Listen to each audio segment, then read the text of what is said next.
Assalamualaikum warahmatullahi wabarakatuh. Selamat malam Bapak Dr. Muhammad Zidni Nafi Nasbi. Dalam video kali ini, perkenankanlah saya atas nama Mahmud Nur Rahim dari kelas B13, asli dari Ngawi, kemudian domisili di Madiun.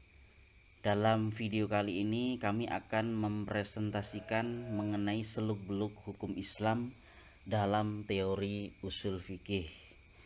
Yang mana dalam pandangan umum, orang ketika ditanya apa saja hukum Islam itu, pasti akan dijawab hukum Islam itu ada wajib, ada mandub, ada makruh, ada haram, ada mubah.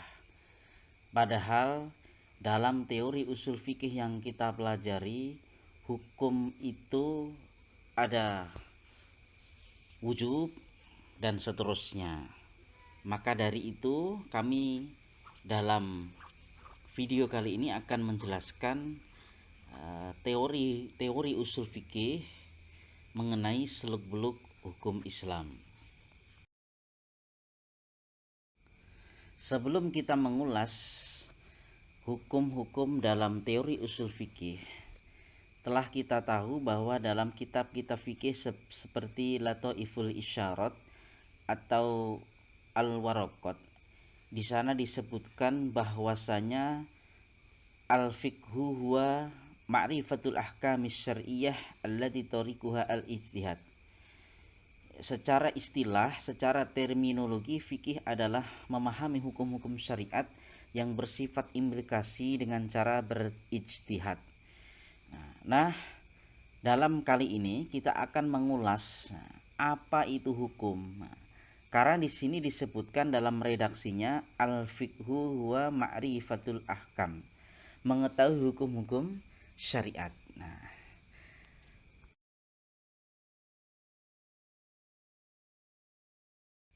Dalam slide kali ini telah dipaparkan bahwa ada yang perlu kita ketahui. Hukum versi fikih atau hukum Islam, ya, maksudnya hukum Islam menurut versi fikih, kemudian hukum syariat atau hukum Islam menurut versi usul fikih. Kalau dalam fikih kita ketahui bahwasanya hukum itu ada 7. Ya, ini sudah menyangkut ahkamut taklifi dan ahkamul wad'i. Dalam konsep fikih, hukum itu ada wajib atau al-wajib, ada mandub atau mandub, sunnah itu maksudnya, kemudian haram, makruh, kemudian mubah, kemudian ada sah atau sahih, kemudian yang ketujuh adalah batil. 6 dan 7 ini masuk dalam kategori hukum wad'i. Nah, ini menurut teori fikih. Karena nanti beda konsepnya pada usul fikih. Kalau dalam fikih wajib itu kan mayusabu fi'luhu wa yu'aqabu tarikuhu. Sesuatu yang bila mana dikerjakan ini akan mendapatkan pahala, tapi bila mana ditinggalkan maka akan mendapatkan dosa. Ini hukum yang menjadi produk dari usul fikih. Kemudian wajib itu adalah konteks maf'ulnya atau konteks tindakannya. Contoh apa itu? Melakukan sholat. Sholat itu jika di situ dikerjakan akan mendapatkan pahala, tapi jika tidak dikerjakan maka akan mendapatkan dosa. Contohnya seperti itu. Sedangkan dalam teori usul fikih, hukum itu berbeda konsepnya. Ada wujub. Wujub itu hukumnya. Kalau wajib itu adalah mahkumnya.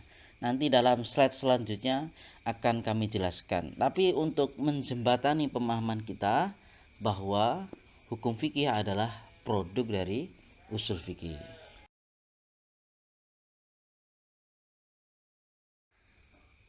Oke, dalam selanjutnya, apa sih hukum itu? Konsep hukum Islam, ini hukum ditinjau dari segi etimologi adalah fahuwa nisbatu tamah. isbatan au nafyan, yaitu menetapkan atau meniadakan sesuatu. Lah ini dari kami ambil dari kitab Lataiful Isyarat. Nah, secara terminologi ya, berdasarkan pada kitab An-Nafahat dan Lataiful Isyarat, di sana disebutkan al-hukmu huwa khitabullah al-muta'allaq bi af'alil mukallafin min haitsu annahu mukallaf. Khitab itu maksudnya dawuh. Nah, firman Allah yang berhubungan dengan perbuatan orang-orang mukallaf dilihat dari sudut pandang sebagai orang mukallaf. Nah, jadi mukallaf itu adalah sasaran hukum. Artinya yang didawuhi atau yang menjadi khitabnya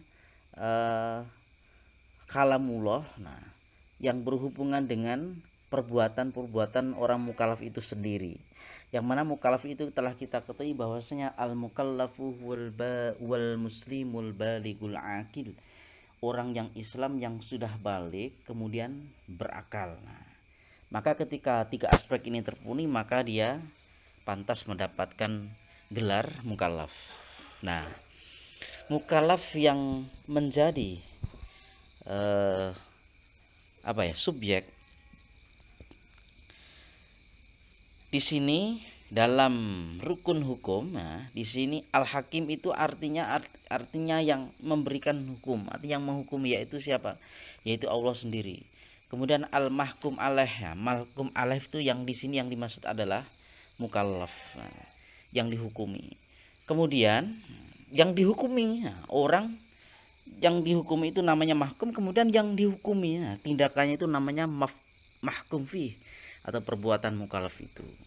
Nah, Allah menghukumi seorang mukallaf dalam tindakannya itu menggunakan al-mahkum bih atau kita sebut dengan hukum. Nah, hukum itu sudah kami jelaskan di awal bahwasanya ahkamut taklifi ada 5, kemudian ahkamul wad'i ada 2. Nah, ini yang menjadi dasar bahwasanya hukum dalam konteks fikih itu merupakan produk dari usul fikih. Kemudian selanjutnya, tadi telah saya sebutkan bahwasanya hukum itu ada 2, ada taklifi, ada wad'i. Apa sih hukum taklifi itu? Ahkamu taklif adalah khitabullah al-muta'allaq bi af'alil mukallafin min haitsu annahu mukallaf. Jadi hukum taklifi itu adalah hukum yang hukum khitabnya Allah yang berkaitan dengan perbuatan mukallafnya berupa tuntutan atau perkenan. Nanti dalam slide selanjutnya akan kami jelaskan contohnya. Saya cuplik contohnya semisal begini. Dalam ayat Al-Quran disebutkan aqimus sholah wa atuz zakah. Nah, di sini aqimu ini ada sigot fi'il amr.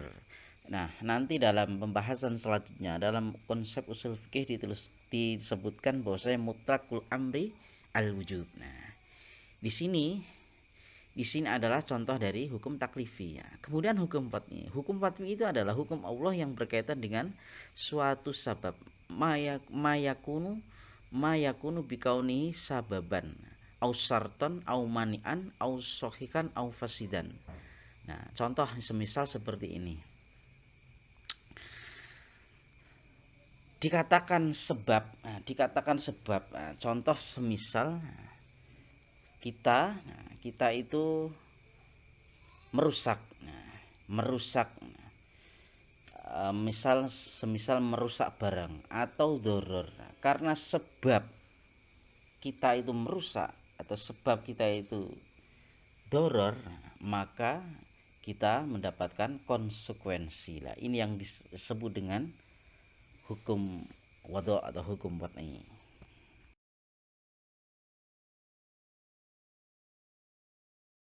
Oke, selanjutnya konsep skema hukum taklifi ya. Tadi dalam slide sebelumnya telah kami sebutkan bahwa hukum taklifi itu adalah khitabullah yang berhubungan dengan af'alul mukallafin, yang berhubungan dengan tindakan mukallaf, baik yang bersifat tuntutan atau di situ perkenan. Dalam hal ini, dalam slide kali ini ada yang tuntutan itu tuntutan untuk melakukan, ada tuntutan untuk meninggalkan.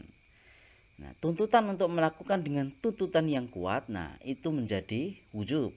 Kemudian ketika tuntutan itu untuk melakukan dengan tuntutan yang lemah, maka disebut dengan nudbah. Nah, ketika tuntutan itu untuk meninggalkan dengan tuntutan yang kuat, nah itu disebut dengan hurmah. Nah, kemudian ketika tuntutan meninggalkan itu dengan tuntutan yang lemah sekali, nah maka itu disebut dengan karohah. Nah, wujub ini merupakan hukumnya, sehingga wajib itu merupakan sesuatu yang dihukumi dengan hukum wujub. Kemudian mandub itu adalah sesuatu yang dihukumi dengan hukum nudbah dan seterusnya. Nah, ini ketika dari segi tuntutan. Kemudian dari segi perkenan, nah ini ada dua. Ada tuh perkenan untuk melakukan dan perkenan untuk meninggalkan. Nah, dalam hal ini sama, artinya boleh meninggalkan atau melakukan. Nah, maka hal ini ketika perkenan atau izin untuk melakukan atau meninggalkan, nah ini sama. Nah, ini disebut dengan ibahah. Nah, sesuatu yang dihukum ibahah itu disebut dengan mubah. Kemudian selanjutnya, setelah kita membahas ahkamut taklifi, sekarang kita akan membahas ahkamul wad'i. Nah, ahkamul wad'i adalah hukum Allah yang berkaitan dengan suatu sebab atau syarat atau penghalang atau manik ya, atau sahih atau fasid. Nah, sasarannya hukum dari hukum wad'i ini lebih luas daripada hukum taklifi, karena ini menyangkut orang mukallaf dan selain mukallaf. Contohnya merusak barang orang lain. Nah, ketika kita merusak barang orang lain, nah ini kita mendapatkan hukum doman. Nah, doman itu artinya nanggung, itu loh, wajib mengganti. Nah, sekarang karena kita telah merusak barang orang lain, maka kita dengan sebab tersebut maka diberlakukan apa itu hukum doman. Nah, hukum doman ini berarti apa? Yang berupa perusakan ini diberlakukan secara umum. Artinya tidak menyangkut mukallaf saja. Nah, siapapun yang merusak maka wajib doman atau mengganti.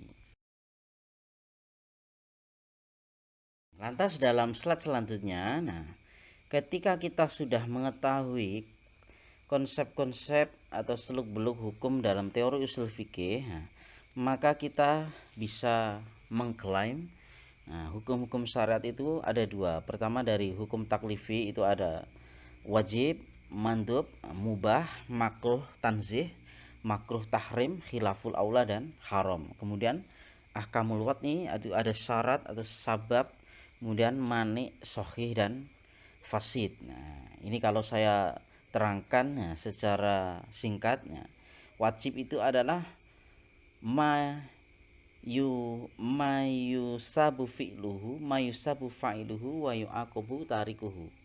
Sesuatu yang bila mana dikerjakan maka akan mendapatkan pahala pelakunya, dan bila mana ditinggalkan maka akan mendapatkan dosa dan seterusnya. Nah, ini mungkin saya contohkan satu saja. Kemudian dalam ahkamul wad'i ada sahih. Nah, sahih ini disifati dengan dua, yaitu an-nufud dan iktidad. Nah, nufud itu artinya temurus. Nah, temurus itu artinya berlangsung. Iktidad itu artinya diakui. Nah, contoh misalnya sah. Nah, ketika kita melakukan jual beli dengan syarat-syarat yang telah ditentukan dalam fikih, nah itu adanya penjual atau bai, ada mushtari, kemudian ada saman, nah mabiknya juga memenuhi syarat. Nah, maka ini apa? Sah. Berarti sah itu sah bagaimana? Kita bisa nufud. Nufudnya bagaimana? Nufudnya kita bisa menggunakan barang yang telah kita beli. Nah, ini gambarannya seperti itu. Terakhir, tidak ada suatu ungkapan yang pantas kami haturkan kepada Bapak. Atas perhatian Bapak kami ucapkan thanks a lot, terima kasih, syukron kasiron. Jelas kami banyak kesalahan, mohon bimbingannya terus, dan semoga Bapak selalu dilimpahkan kesehatan oleh Allah Subhanahu wa taala.